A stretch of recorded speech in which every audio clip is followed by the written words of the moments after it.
Olá, meus irmãos e minhas irmãs, que a paz de nosso Senhor Jesus Cristo esteja com cada um de vocês.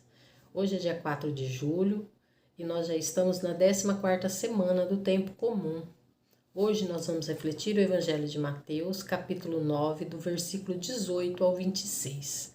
Nós estamos reunidos em nome do Pai, do Filho e do Espírito Santo. Amém. O Senhor esteja convosco, Ele está no meio de nós. Proclamação do Evangelho de Jesus Cristo segundo Mateus. Glória a vós, Senhor.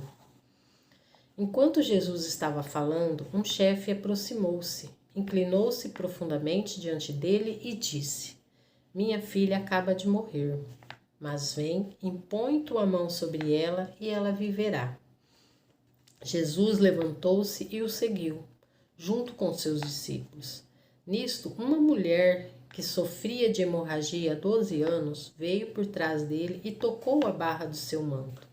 Ela pensava consigo: se eu conseguir ao menos tocar o manto dele, ficarei curada. Jesus voltou-se e, ao vê-la, disse: Coragem, filha, a tua fé te salvou.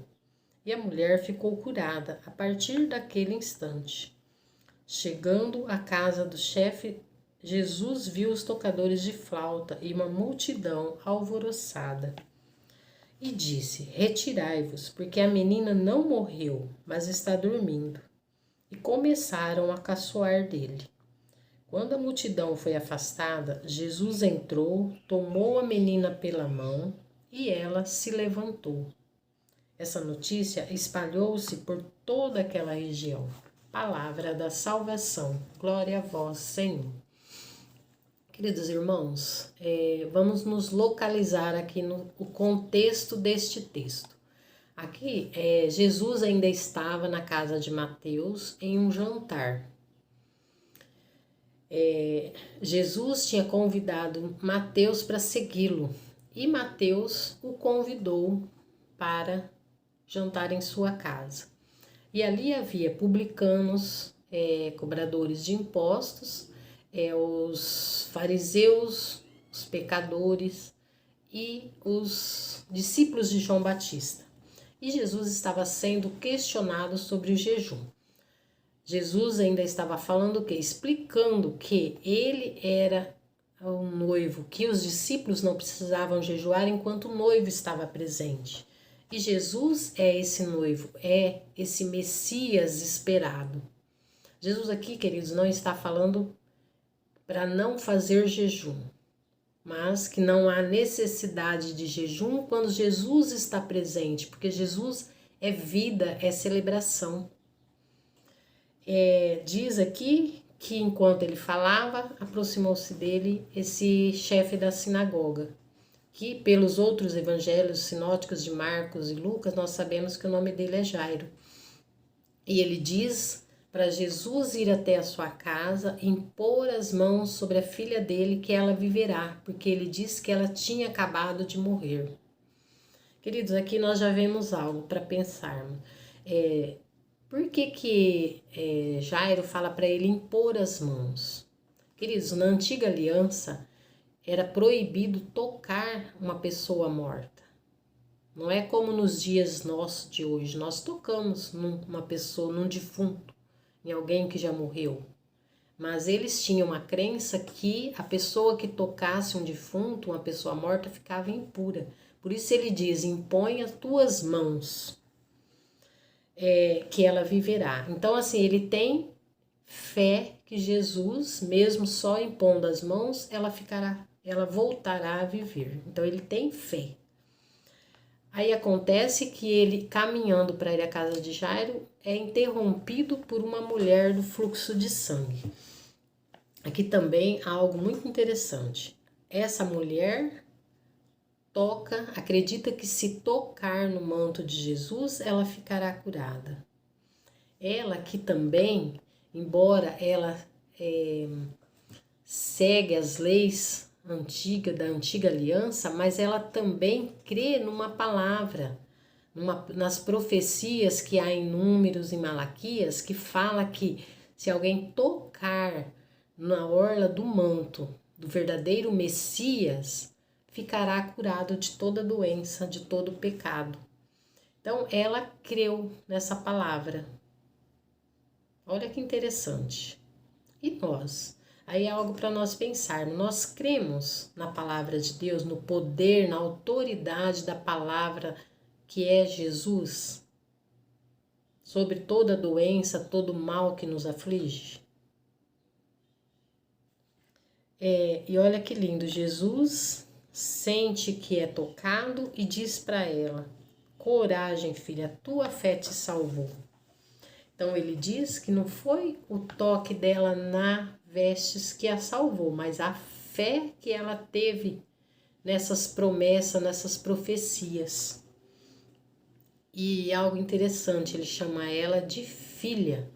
Queridos, nós precisamos lembrar que essa mulher era uma mulher excluída, porque para os judeus o sangue era sinal de impureza. Então eles consideravam ela uma mulher impura também.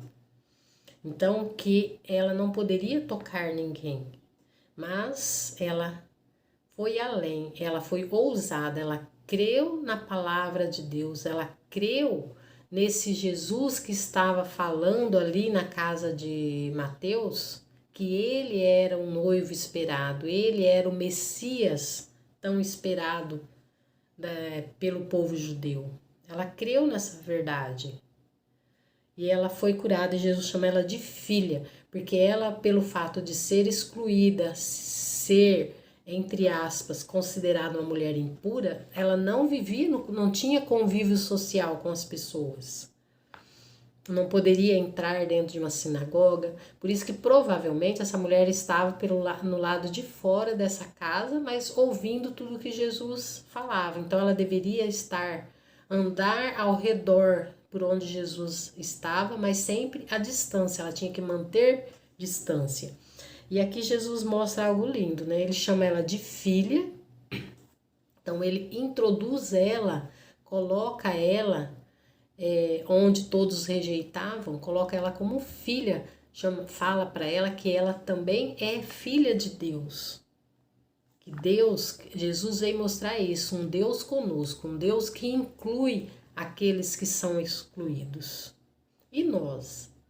Nós fazemos essa inclusão daqueles que são os que são rejeitados nos dias de hoje? Nós incluímos eles na igreja, na nossa vida? Porque esse é o convite de Jesus aqui, de inclusão. E ele diz: tua fé te salvou. Queridos, a minha fé em Jesus Cristo tem me salvado de situações que tem me afastado de Jesus, de Deus, da sua palavra. A fé que eu tenho, que você tem em Jesus, tem nos salvado do pecado. Diz depois que Jesus continua sua caminhada à casa desse chefe da sinagoga. Chegando lá, tinha tocadores de flauta. Outro detalhe interessante, naquela época, nos velórios era uma tradição, um costume ter tocadores de flauta.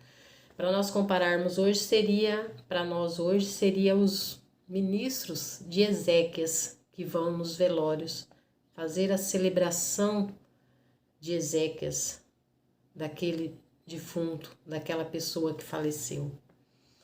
Só que tem algo interessante que eu descobri também, que aqui não relata, que naquela época também tinha as carpideiras. O que eram carpideiras? Eram mulheres contratadas para chorar. Você sabia disso? Jesus diz para eles saírem, porque a menina não morreu, está apenas dormindo. Aqui Jesus faz essa comparação da morte com o sono, com o dormir. Porque de fato, quando nós estamos dormindo, nós estamos totalmente desligados de tudo que está acontecendo.